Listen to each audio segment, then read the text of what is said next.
नमस्कार, मैं हूं रचना सिम्वाल। तस्वीरें देख रहे हैं हरियाणा के करनाल से।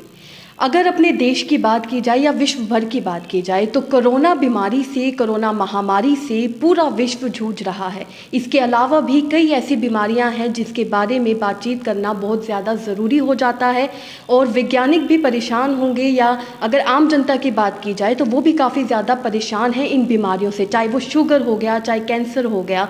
ऐसी बीमारियां देश में बढ़ती हुई नज़र आ रही हैं। वर्ल्ड कैंसर डे है आज, 4 फरवरी 2022 है और आज के दिन वर्ल्ड कैंसर डे मनाया जाता है। 1933 में सबसे पहली बार वर्ल्ड कैंसर डे मनाया गया था और स्विट्ज़रलैंड से इसकी शुरुआत की गई थी। पूरे विश्व भर में इसे वर्ल्ड कैंसर डे के नाम से मनाया जाता है।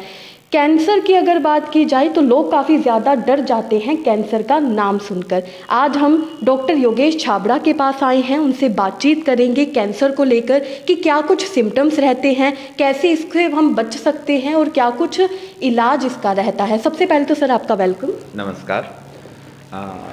आज कुछ क्या कुछ बताना चाहेंगे कि आज के दिन जो कैंसर डे है वो क्यों मनाया जाता है? ऐसा है, कैंसर डे 4 फरवरी को लोगों में अवेयरनेस क्रिएट करने के लिए बनाया जाता है कि आप कैंसर से डरिए नहीं, सीखिए कि कैंसर हो जाए तो कैसे इलाज करना है और ना हो उसके लिए हमें क्या क्या प्रिवेंशन करनी है। तो लोगों में अवेयरनेस के लिए कोई एक दिन फिक्स किया गया, वो 4 फरवरी का। तो हमें लगता है कुछ लोगों को कि कैंसर बढ़ रहा है। ऐसा नहीं है, कैंसर बढ़ रहा है, कुछ हद तक बात ठीक है, लेकिन आजकल कैंसर को डायग्नोज करने के तरीके बहुत आ गए हैं। लैब्स में और एक्सरे, सीटी स्कैन, एमआरआई, पेट स्कैन से हम कैंसर जल्दी डायग्नोज कर लेते हैं। आज से 100 साल पहले वो तरीके नहीं थे, बीमारियां तब भी वैसी थी जैसी आज हैं, लेकिन डायग्नोसिस करने के तरीके बढ़ने से और पॉपुलेशन बढ़ने की वजह से हमें कैंसर के केसेस ज़्यादा दिखते हुए प्रतीत लगते हैं। अदरवाइज़ कैंसर पहले भी था जब से इंसान पैदा हुआ है और आगे भी रहेगा।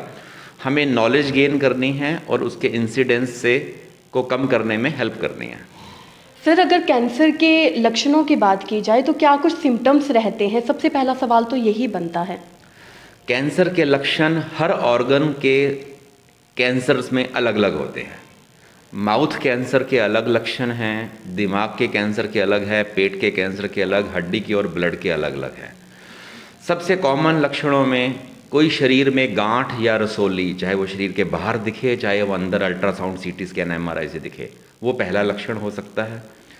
वेट कम होना, भूख ना लगना, लंग कैंसर में खांसी होना, ब्रेस्ट कैंसर में ब्रेस्ट में गांठ हो जाना, ब्लैडर के और किडनी के कैंसर में ब्लड आना यूरिन से या लैट्रिन से ब्लड आना। तो इस तरह के बहुत से लक्षण अलग अलग ऑर्गन के हिसाब से होते हैं, जो आप डॉक्टर को दिखाएंगे तो वो सस्पेक्ट करेगा कि कैंसर है या नहीं है। उस तरह के वो टेस्ट करवा के देखेंगे कि ये कैंसर के लक्षण हैं या नहीं।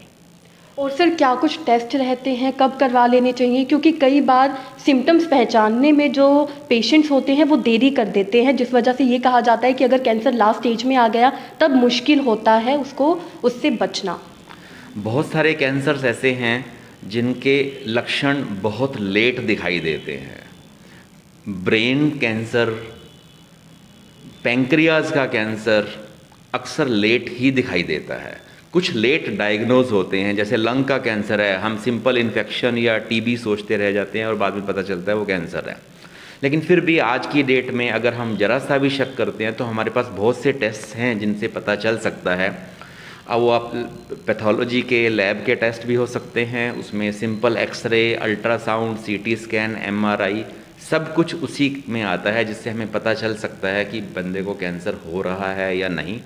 और फिर उसके कन्फर्मेटरी टेस्ट और एडवांस होते हैं। अगर इन टेस्टों में लगता है कि कैंसर का शक है तो हमें डॉक्टर से मिलना है। जिस तरह के लक्षण आ रहे हैं उस तरह के स्पेशलिस्ट डॉक्टर के पास जाना है। ईएनटी स्पेशलिस्ट के पास, जनरल सर्जन के पास, फिजिशियन के पास, पैथोलॉजिस्ट के पास जाकर आप उनसे राय ले सकते हैं और पता करवा सकते हैं कि कौन कौन से टेस्ट करवा कर। कोई गांठ हो जाती है तो एफएनएसी टेस्ट होता है, फाइन नीडल एस्पिरेशन साइटोलॉजी। आम आदमी जानता है कि गांठ मार दी, गांठ बन गई तो उसमें सुई का टेस्ट किया जाता है। सिंपल ब्लड कैंसर का सीबीसी टेस्ट से पता चल जाता है कि हमें कैंसर होने वाला है या नहीं, ब्लड कैंसर के लिए। किसी को ब्रेन का कैंसर है तो सीटी स्कैन एमआरआई करवाना पड़ेगा, जो आपको फिजिशियन या सर्जन या न्यूरोसर्जन बताएगा। तो लेकिन जल्दी हमें पता चल जाएगा तो हम उसका जल्दी इलाज करवा सकते हैं, और बहुत से कैंसर्स का इलाज आज की डेट में पॉसिबल है। बिल्कुल पूरे के पूरे भी ठीक हो जाते हैं कुछ कैंसर्स। सर, इलाज की जैसे कि आपने बात कही है कि अब अवेलेबल है, पहले तो काफ़ी दिक्कत होती थी लोगों को, लोग डर भी जाते थे, इलाज ना होने के कारण जो लोग हैं वो मर भी जाते थे। और अब क्या कैंसर की अगर बात करें, इलाज की अगर बात करें, तो क्या कुछ इनका जो खर्चा है वो रहता है? क्योंकि अगर गरीब इंसान की बात करें या आम आदमी की बात करें तो वो ज़्यादा टेंशन तो उनको इस बात की रहती है कि अगर हम अपना इलाज करवाने जाएंगे तो हमारा ज़्यादा पैसा लगेगा। बिल्कुल ठीक बात है। कैंसर जो है उसका इलाज थोड़ा सा महंगा ज़रूर है अगर आप प्राइवेट में करवाते हैं।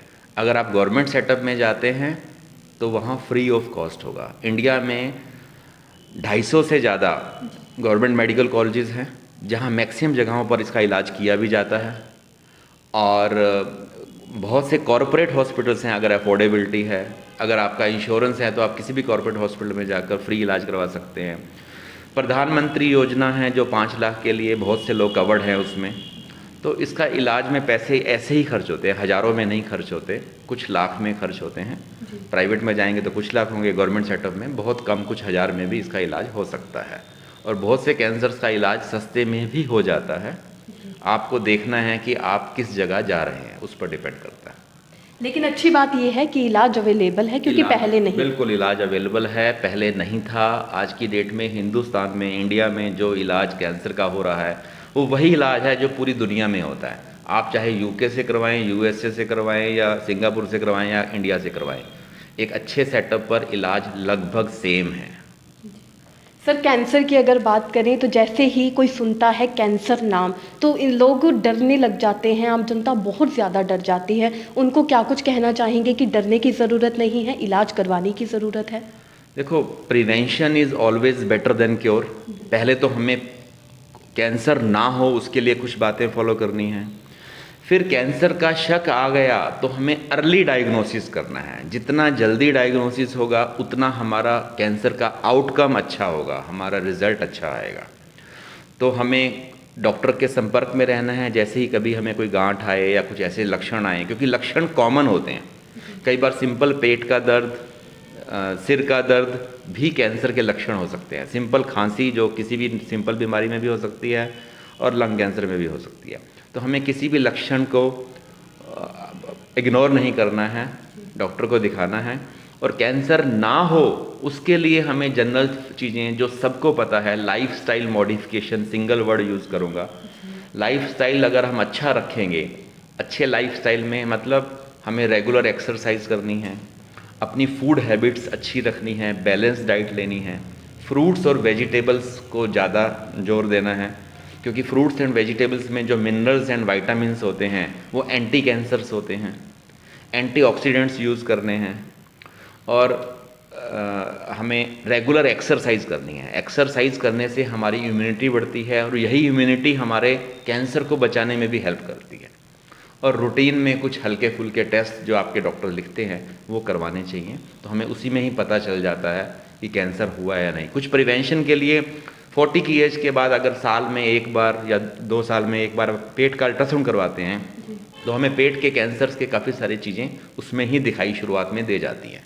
तो रूटीन के जनरल प्रिवेंटिव टेस्ट होने चाहिए। सिंपल जो हमारे सिम्टम्स हैं उनको इग्नोर नहीं करना है, और जल्दी से जल्दी डायग्नोस करा के अपनी पॉकेट के हिसाब से गवर्नमेंट सेटअप या प्राइवेट सेटअप में जाना है। और इलाज काफ़ी हद तक पॉसिबल है।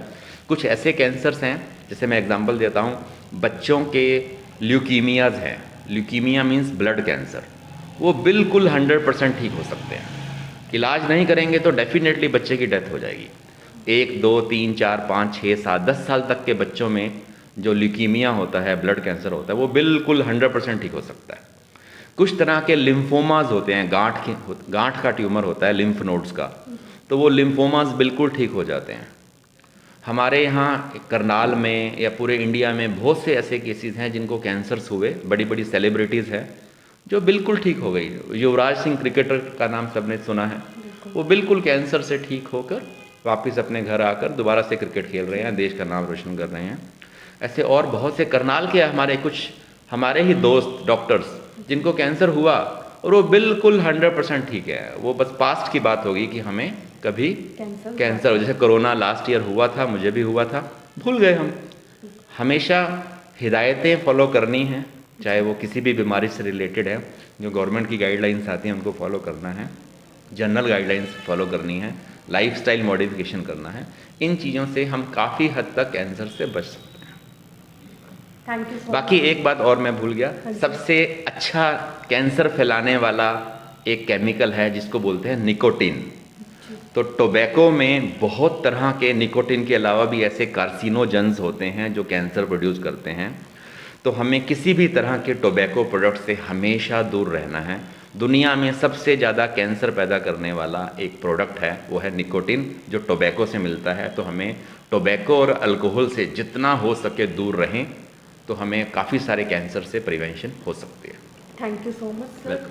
तो ये हमने बातचीत करी डॉक्टर योगेश छाबड़ा से, उनसे हमने कई सारी चीज़ों के बारे में जाना, कैंसर से रिलेटेड जो थी। सबसे पहले तो हमने ये जाना कि आखिर आज के दिन cancer day, world cancer day क्यों मनाया जाता है। तो उन्होंने बताया कि लोगों को जागरूक करने के लिए बनाया जाता है, क्योंकि आज भी लोग ये सोचते हैं कि कैंसर का इलाज काफ़ी मुश्किल है, नहीं मिलता है। अगर एक बार कैंसर हो गया तो लोग डर जाते हैं कि हम कैसे इलाज करवाएं।